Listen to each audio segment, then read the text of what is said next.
This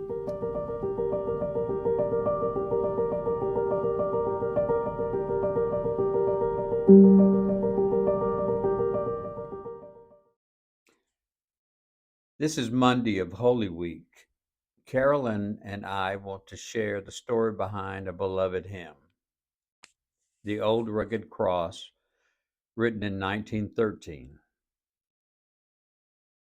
George Beverly Shea recalls seeing George Bernard, author of this hymn, many times at Winona Lake Bible Conference in Indiana.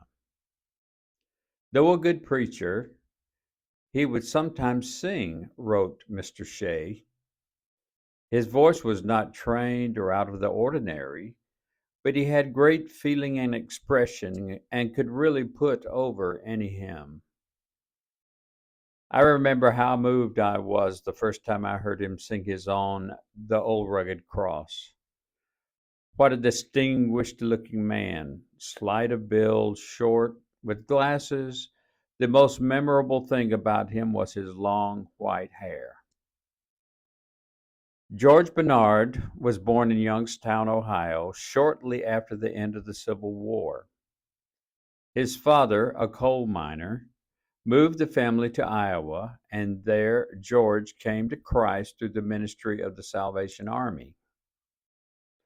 He felt impressed to train for the ministry, but his plans were disrupted when his father's death left him responsible for his mother and sisters.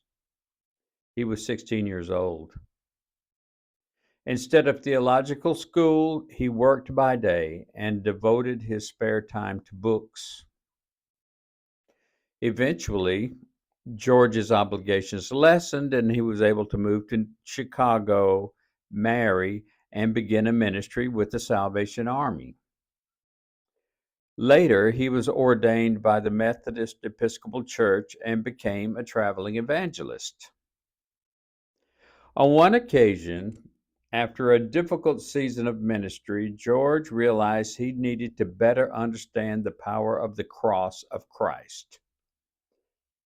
He later said, I was praying for a full understanding of the cross.